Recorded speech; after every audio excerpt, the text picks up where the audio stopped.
We are Rogue Media Sports. And it is time for the Doomsday podcast. Matt Mosley alongside Ed Warder from Frito Nation Productions. We come to you just a couple of hours as we tape this after the Cowboys 27-7. Just an embarrassing loss. It's an emergency Chaz Green podcast. Yes. To the Atlanta Falcons. And, boy, I was already new, Ed, before we really just dive deep into what was one of the most disastrous performances in Cowboys history, if not the most disastrous. Maybe the worst individual performance. That's what I was getting at, yeah, mainly by an individual. You know, Phil Pozderac, you weren't on the beat yet. That was before your time. There was a Giants game that I remember, and we'll never forget that. Some holding penalties that wiped out a possible Cowboys win in the Meadowlands in December. I remember sitting there as a kid thinking about that one. This, Ed, was horrific. But I will say this. First of all, have you had a chance this year? I'm trying to remember. You've done a couple of these Westwood One things. You have not been to the new Atlanta Stadium, the Mercedes-Benz or whatever they're calling that. You haven't had a chance to see it yet? I have not. But what is the significance of the train whistle or the huge train noise? I think that's the sound, perhaps, of a pass rusher blowing past Chaz Green. That's what I think it might be. It could be Adrian Claiborne just whooshing past, and that's the sound it makes. Yeah. I tell you, I was not. I remember Claiborne.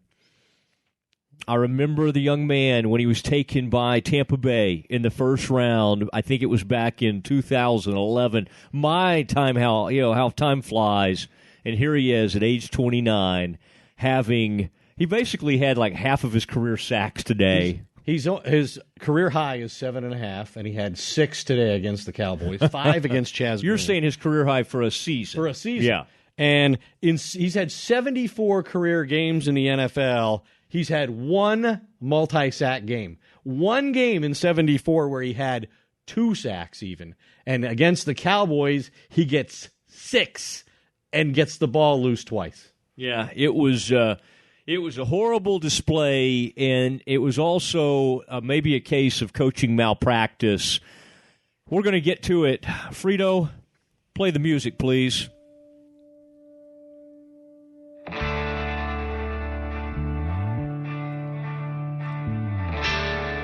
And it is time to get deep inside this Cowboys loss in the Doomsday podcast. And Ed, so much promise as the Cowboys were able to run off 3 straight wins to get to 5-3, feeling good about things. And we thought this would be more about, can they do it without Zeke Elliott?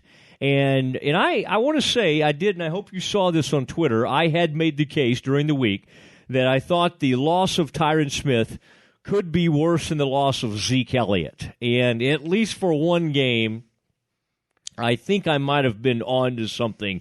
Maybe Tyron Smith is one of the most valuable players in the league, or maybe Chaz Green is just horribly overmatched. But, Ed, one of the worst things we've ever witnessed from as far as an individual performance by the Cowboys. Well, this was the first game of Zeke Elliott's 6-game suspension, and it was the first time that Dak Prescott was playing a game as a Cowboys quarterback without Elliott, and as it turned out, also without his left tackle, Tyron Smith. And I think the performance of Chaz Green at left tackle was so horrific that it rendered the entire offense completely dysfunctional to the point that we still don't have any idea what they look like when they don't have Zeke Elliott, because that wasn't the overriding factor, unbelievably, in this game. I mean, talking to people, in Atlanta as they got back on the buses and left the locker room, they were not terribly shocked that Chaz Green failed. And by that, they'll tell you that he's not like the rest of the players on the offensive line as far as the mentality that he brings to the game. We know he's had an injury history, and perhaps we shouldn't be shocked that he failed matched up against the Falcons' second-best pass rusher, right? Adrian Claiborne's not even their best guy. Vic Beasley's their best guy. He didn't even have to go against him. But if you keep in mind that he was trying to win the left guard job and failed against Jonathan Cooper. So he fails to win the left guard job against a guy who, he's been okay, maybe better than average, not a superstar. And then you're going to put him out at left tackle. And oh, by the way, no matter what happens, Jason Garrett, former quarterback, maybe values having protection on the blind side. No matter what happens in the game, you're not going to make an adjustment and give the guy help early enough when the game's still in question. It was a terrible performance across the board in that regard. And they're lucky, quite honestly. The only good news in this is Dak Prescott, for all we know, is still healthy enough to play next week. Yeah, we think that is the case. And their best weapon, by the way, Ed, in that first half was Dak Prescott on the run. They certainly didn't have any other part of the running game going. And then did you like the play where I thought it was kind of a fun-looking play in the first half where he was sort of coasting for a first down, and then it became pretty obvious that he was just tired. Exhausted. He was a one-man team in the first half. He just didn't have his wind. That's why he fumbled the ball. Claiborne took the ball away from him right before the half, and it was even worse than Von Miller taking it away from Cam Newton in the Super Bowl. You don't just take the ball away from a quarterback like he did in that situation. But I mean, give me your lunch money. Let's talk about the magnitude of this performance, because we said Chaz Green might have had the worst individual performance in the history of the Cowboys organization. And yet, this coach, and I think as you teased this tonight, you said something about a competency hearing for Jason Garrett, another person you're ensuring never comes on our podcast. But Jason Garrett comes out at halftime. So Erin Andrews, you know her work, Ed. She's a friend of yours. She's doing some halftime work there for Fox, and she comes back and she's talked to the coaches, and she's going to tell Troy and Joe what she found out.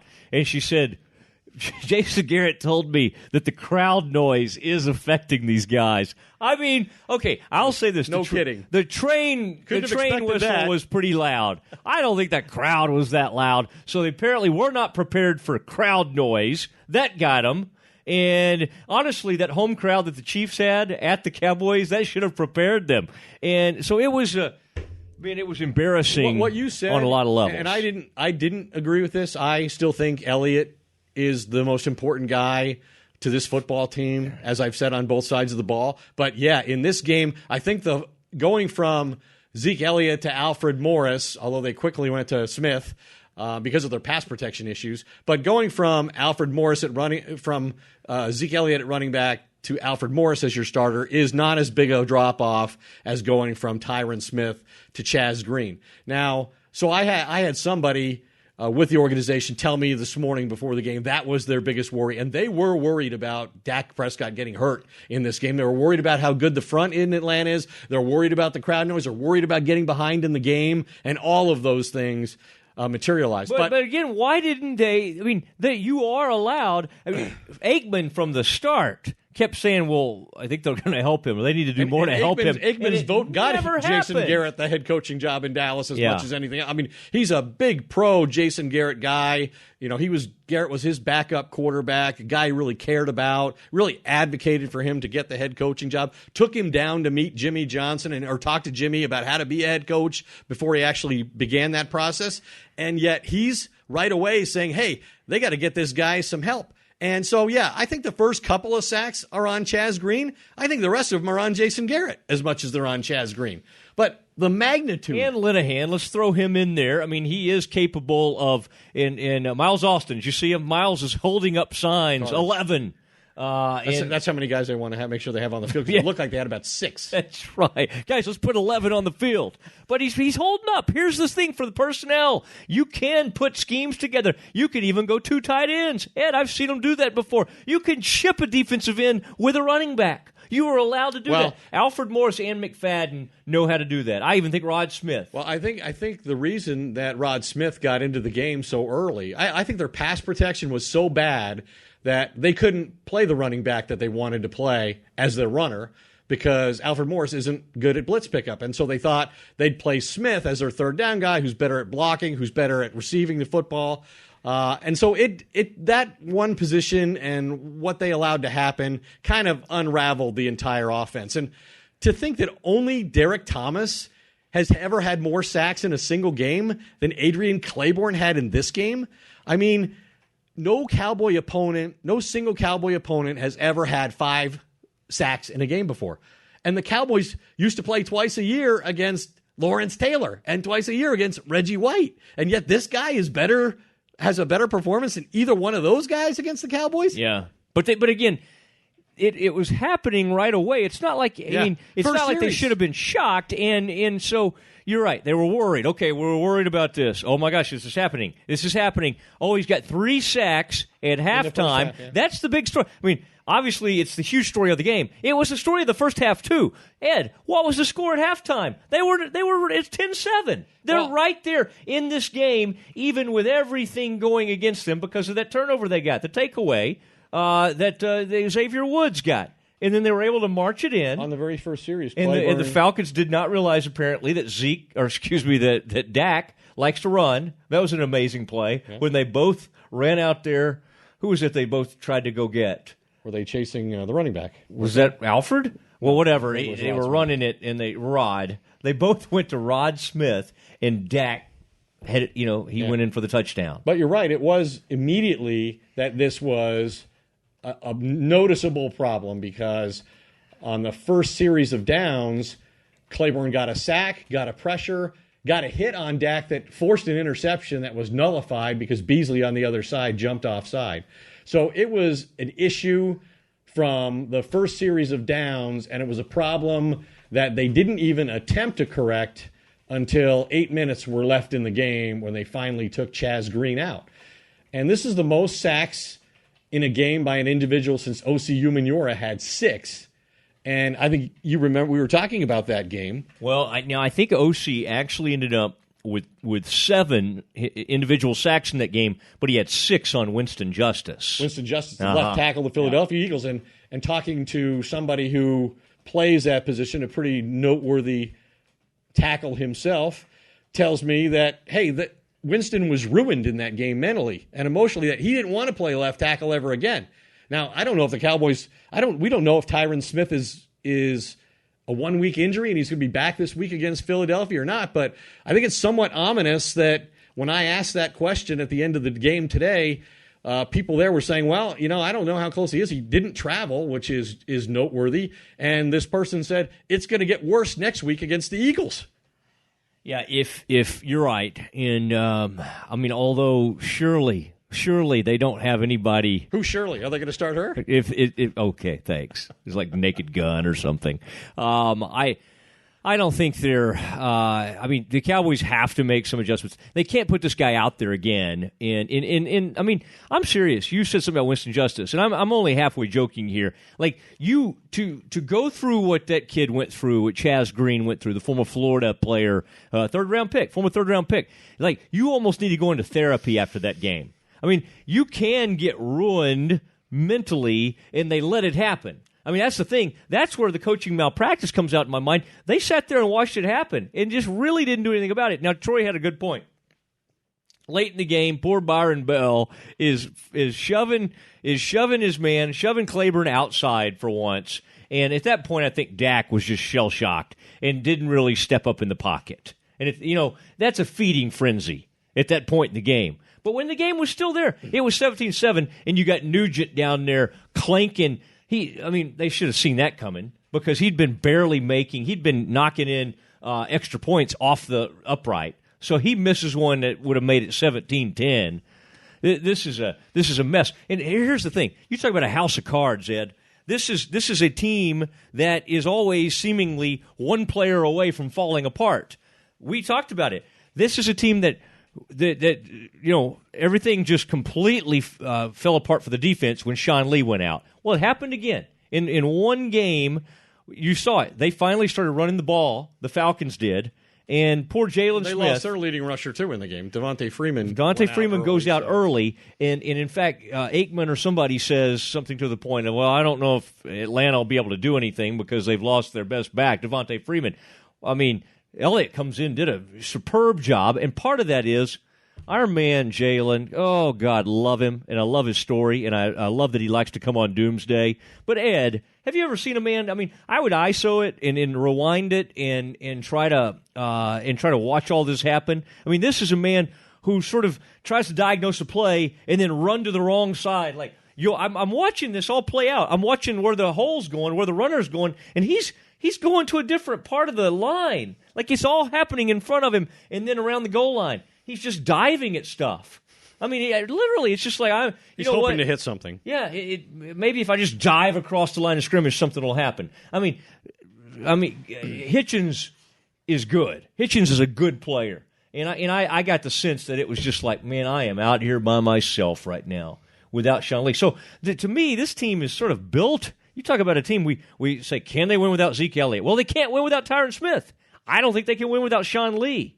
I mean, this almost, to me, feels like a team that apparently was almost constructed around three players. Wow. And two of them, well, all three of them at some point were out today. I think you can say that the Cowboys are arguably missing their most indispensable player on offense, defense, and special teams. Whether the offensive player is Elliott or Tyron Smith, the defensive player is clearly Sean Lee based on the results of this year. They've lost all three games that he either didn't play in or didn't finish, right? And then they're without their kicker, Dan Bailey. So they've been hurt in all three phases by the absence of probably their most productive player. At the same time, football is a game of attrition, and you know that's going to happen.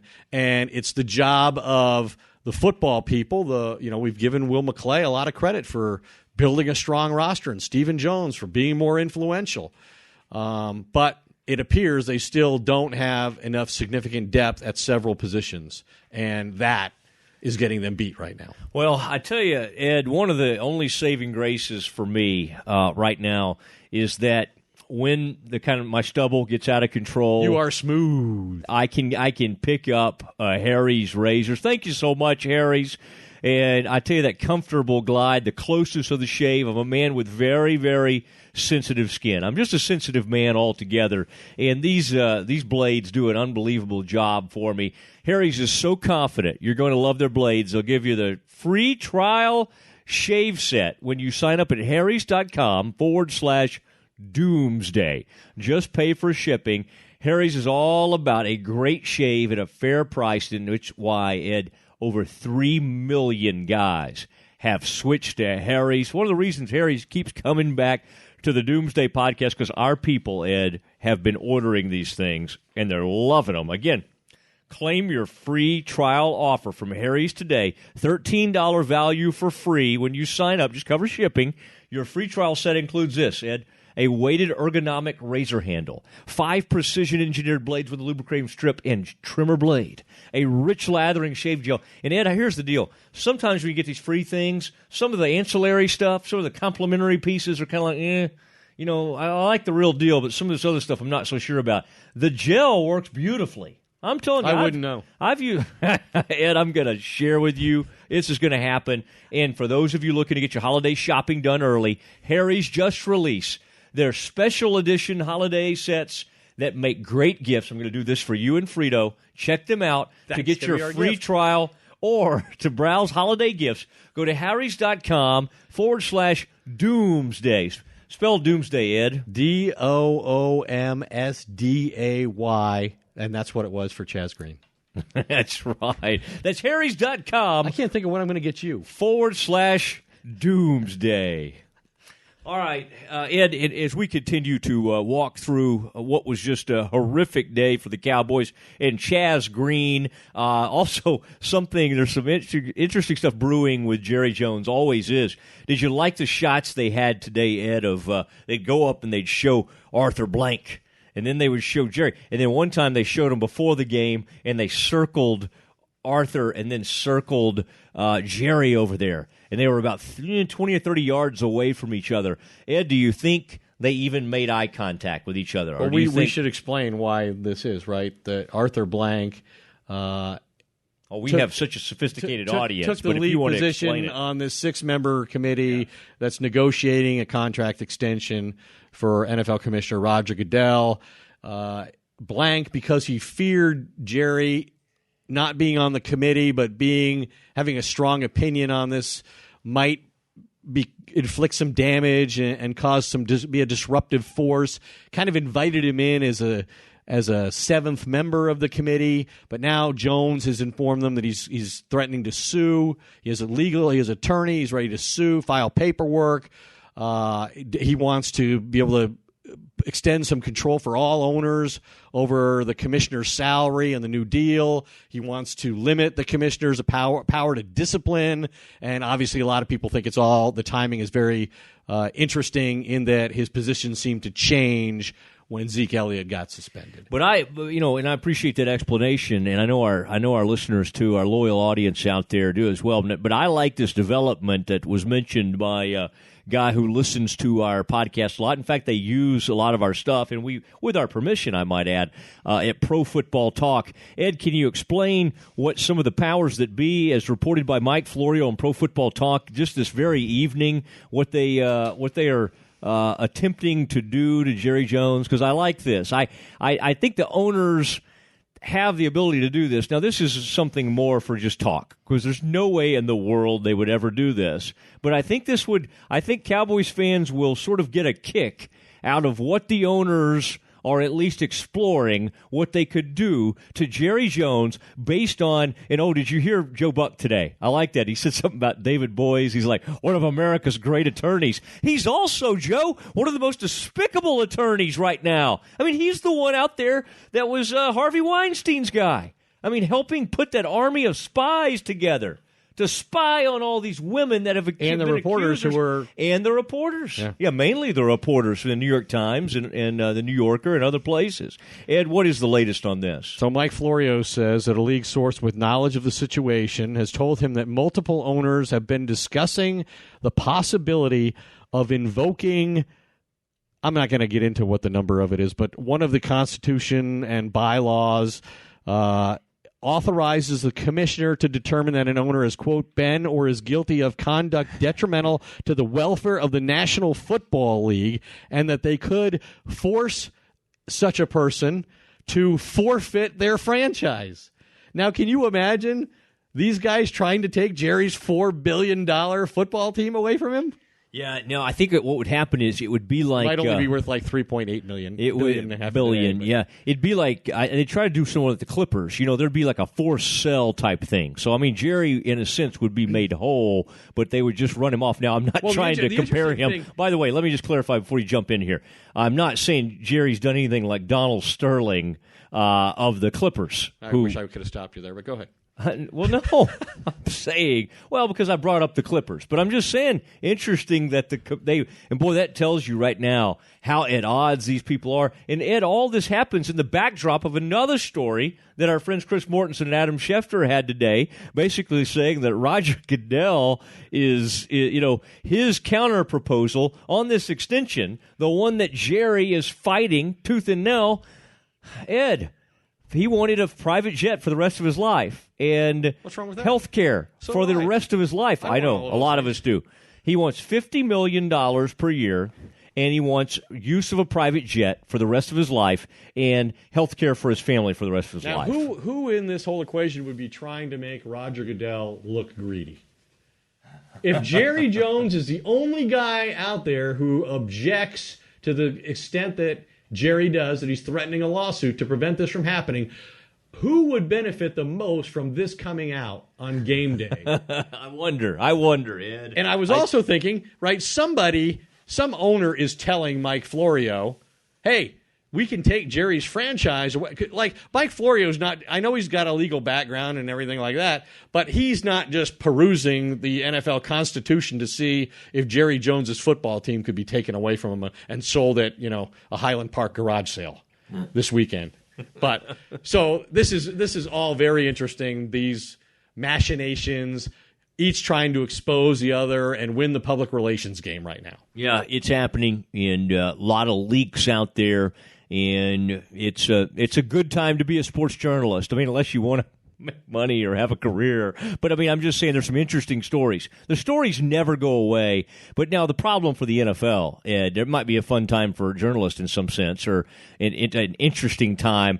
But for the league all this sort of overshadows the game. By the way, tonight, I haven't looked up to see what it was, but you got a blowout game on a Sunday night game, which is a big featured game of the week. You had the game of the week, or whatever they call it, America's Game of the Week on Fox today, blowout 27-7. The only interesting thing about it was a poor left tackle just getting exposed. The league has an issue right now, and I don't know how much often you listen to the You Are Looking Live podcast that Brent Musburger is a part of, but one thing that tells you what's happening to the league's product is there are people now saying in Vegas Saturday's bets are amounting to more money than Sundays. And that's another example. More money on college football than the NFL. Yeah, and part of that, the belief is it's just a more compelling product right now. Now, I know you having a major career for the most part, and you've covered college in the past, but in the NFL, it's hard to admit, well, there might be a better product, but they've got a lot of issues. And one of the biggest issues is every story right now, it's more about Jerry, it's more about protest, it's more about Goodell. It's about suspensions, it's about illegal hits.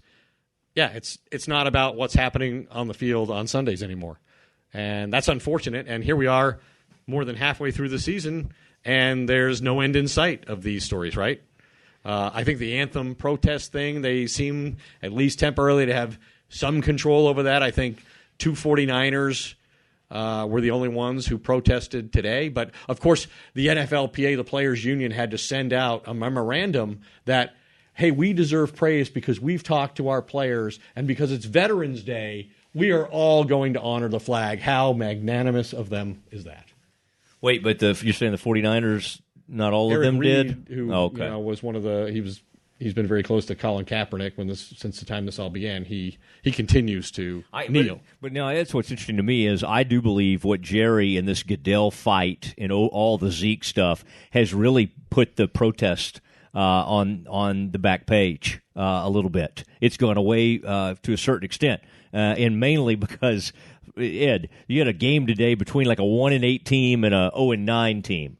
The one you're talking about where there was a couple of protests. So, nobody wants to watch that. I called up the guy to do another podcast with, Justin Tuck. What do you think, Justin? He's like, I'm in Bermuda.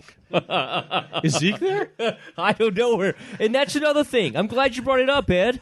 There was a report from Ian Rappaport that basically said Zeke, to kind of clear his mind and work out and be away from everything, he is going to leave the country. And I don't know, Ed. I don't know if this is a... I can't think the Cowboys are looking fondly at the next 6 weeks where they have little or no interaction or control over a player who has not proven worthy of their trust. He has not appeared to be in top shape at the beginning of either of his seasons in the NFL, and now he's taking a break just as he and the offensive line appear to be in perfect sync and were dominating the league.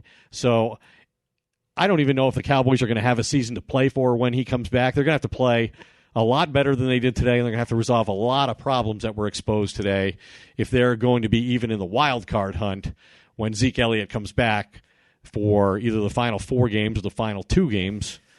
Let me ask you this. Can he be... I mean, these players are drug tested at times, correct? If they're on a drug suspension.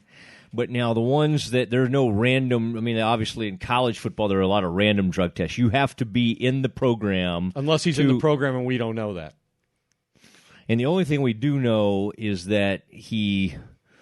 I mean, now, you can't be put in the program just on circumstantial evidence. Now, you can be suspended for 6 games, but if the testimony is like that you've been doing cocaine or been whatever you do with cocaine, snort cocaine, and all the things that came up in some of that testimony, you can't be thrown into the program on that. But you can be suspended on evidence that the police, or the courts. I'm going to stand by what I said before, which is we don't know if he's in the program or not. Okay. Well, good. I'm glad you're standing there. But now I'm just wondering, what could he be seeking a country that might have some sort of lax laws or embrace some things? There are states that have lax laws. I know. I just don't think it's a little chilly in Colorado right now. I think if you're going to go somewhere, you want to get out of if you're going to get out of the country. But there's a lot of places he could go. I'd like to disassociate myself at this point from the rest of this conversation. No, you can't do that. You're on this podcast. You are a big part of Doomsday. It is Ed Werder, Matt Mosley, coming to you live from Frito Nation Productions on the night of a Cowboys 27-7 loss. But they were up 7-0. Wait, there's that. Oh, that's right. And because Atlanta did. Yeah, Atlanta made it 7-3 at some point, and then it was 10-7 at halftime, and then they could have made it 17-10, but they literally, and of course, good for Mike Nugent because nobody's talking about him. He could have made it 17-10. I mean, such a failure on so many levels, but it's just hard to talk about anything else but what happened with this left tackle today because I don't recall. You covered a lot of teams. You happened to cover some Cowboys teams that had remarkable offensive lines. I covered one that was 1-15 too. You did cover, yeah. Some of those same players eventually became, were part of the successful offensive lines. But there were some rough times with those teams. But Ed, as far as an individual performance, and I remember either watching. I should remember if I was there or not because I was covering the Giants and Eagles a lot back then. But I don't think I was there that night. So the Winston Justice thing that happened in 2007. But you don't often end up after a game making it all about an offensive lineman. You know something horrific had to happen to a guy for that to be. And I thought I wrote it down. In fact, I thought Troy Aikman.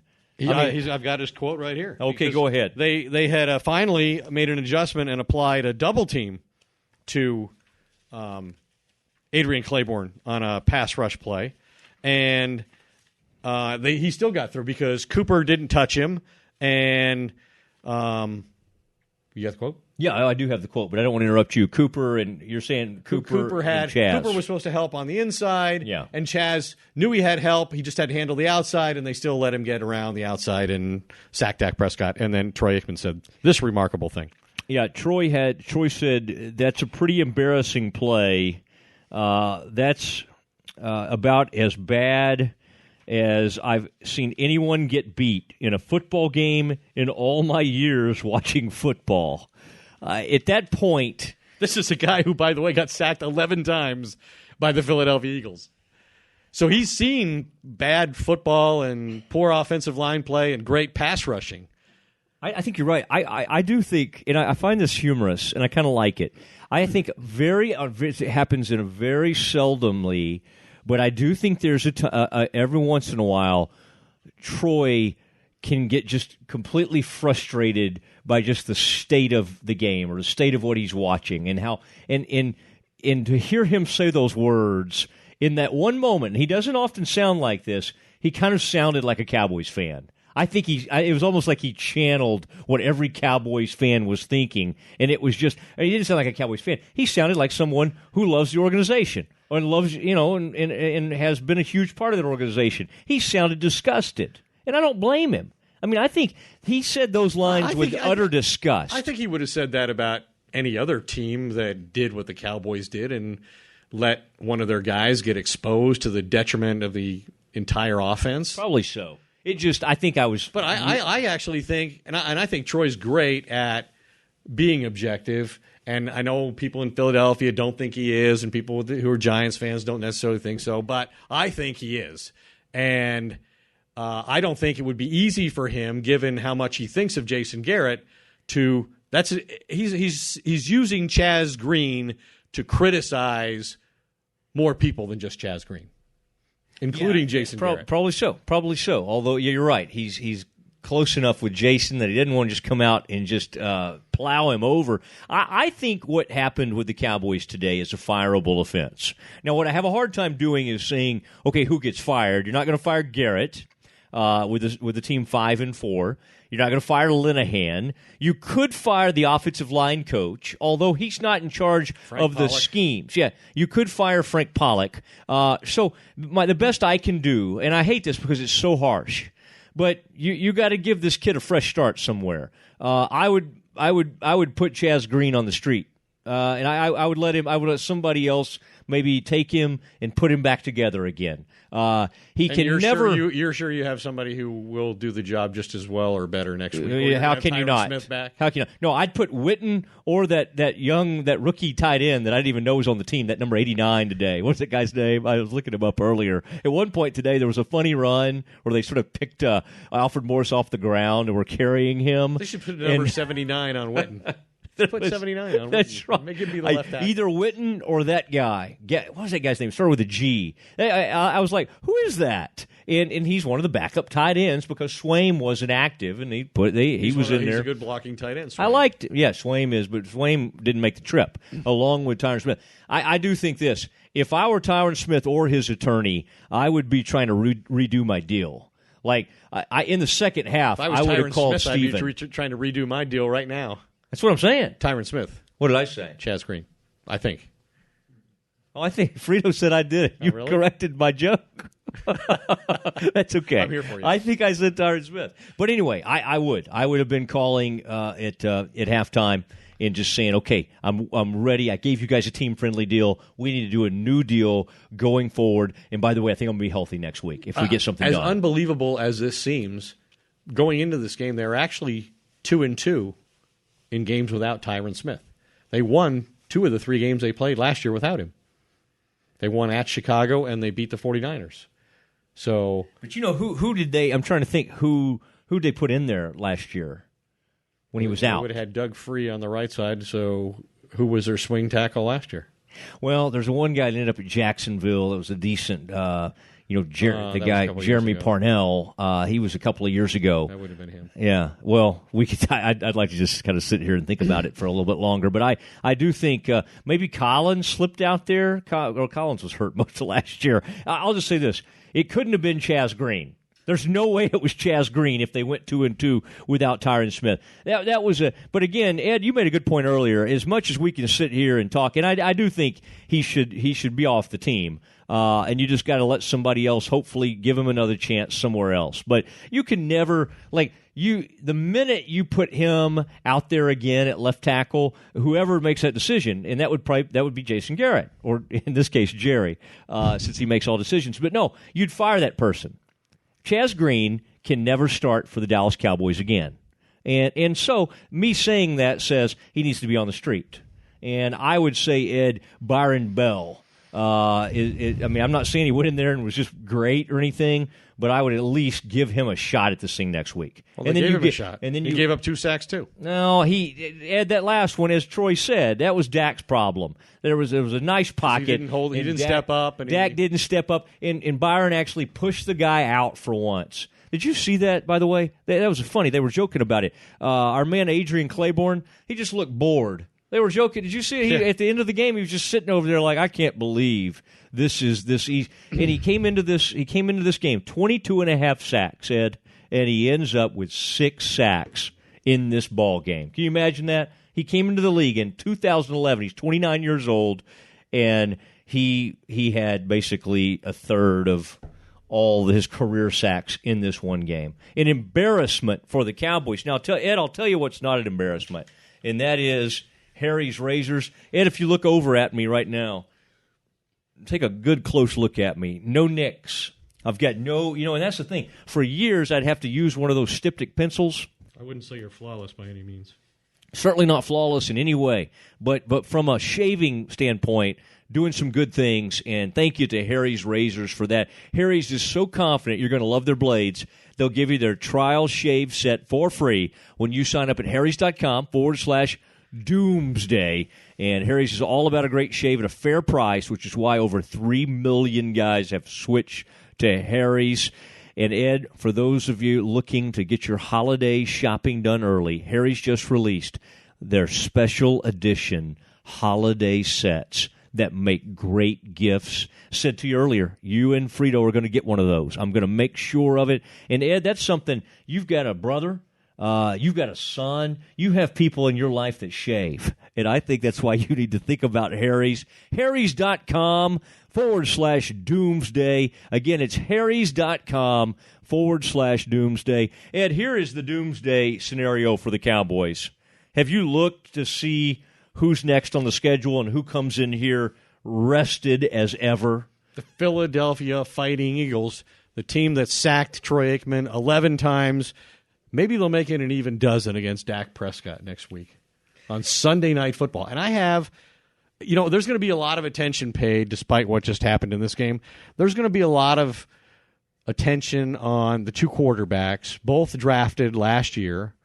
Carson Wentz, obviously number 2 overall after 2 trades by the Eagles to go up and get him, and the Cowboys getting Dak Prescott in the 4th round like they did. Obviously, Dak has a better record right now, but I polled 7 general managers and asked them which quarterback they would take if they had their pick. And 6 of them said they would take Carson Wentz. And the 7th one said he was going to take Dak Prescott just so it wasn't unanimous. Honestly, that's what he said. And people like general managers and coaches, they like what they've seen of Prescott. They like what a good runner he is, how sturdy he is. He throws the football pretty well. But they just believe that Wentz is a much better natural pocket passer.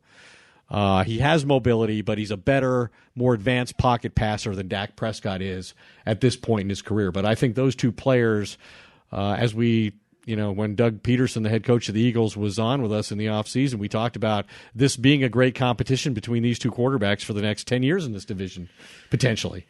And this is the game that really is probably going to decide whether the Cowboys have any chance whatsoever to win the division.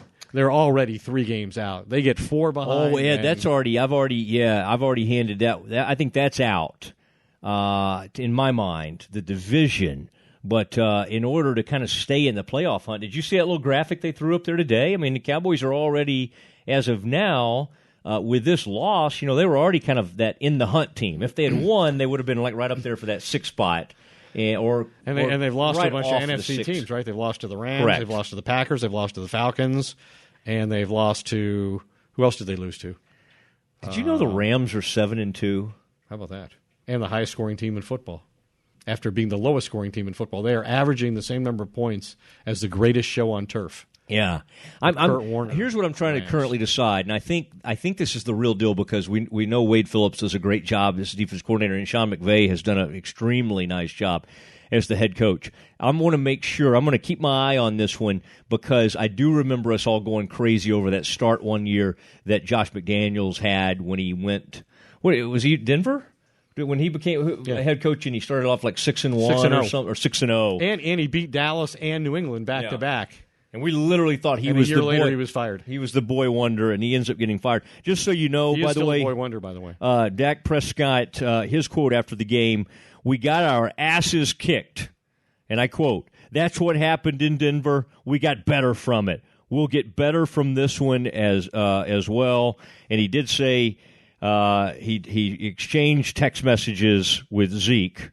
And so as friends. Yeah, just as friends. I don't know what that means. And then on the offensive line, Dak was quoted saying after the game, "I'm not going to lose confidence in any of them. I'm going to go back and look at the film and see what we could have done better as a unit." Dak, your coaches owe you an apology. And as sad as I am to say this, because I don't like beating people up when they're down, I really don't. But I think everybody on that plane ride tonight should say goodbye to Chaz Green. Chaz Green should not be a part of this organization moving forward.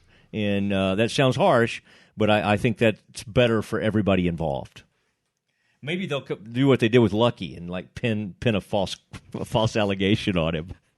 You don't think incompetence is enough to send him on his way? They generally, before they cut a guy, they have to put a false. Maybe Jerry could say, "I know you're the one who leaked that thing to Florio about taking my franchise away. You're out of here." Chaz, I don't mind that you gave up 5 sacks, but yeah, I'm pretty sure you put it out there. But boy, the beat goes on. And win or lose, the Cowboys will always be interesting, and the Doomsday podcast will be here. Ed, people continue to come to us. Let's give them all the ways. Stitcher, you can sign up, of course, on iTunes and Apple Podcasts, Google Play, so many different ways. iHeartRadio. Spotify checking us out. I don't understand. I mean, yeah. I would have dressed better had I known. Spotify starting to. Well, you don't need to. Spotify's not going to film us in. You said they were checking us out. Yeah, no, I'm just saying. Spotify's kind of like, let's sample you guys, and they're liking what they're hearing. And boy, people continuing to want to partner with us. We appreciate it, and we love you for it, and we love Frito Nation Productions. Ed, for everyone who's been a part of this one, I want to say good night from far north Dallas. Ed, say good night. Good night, far north Dallas. Well,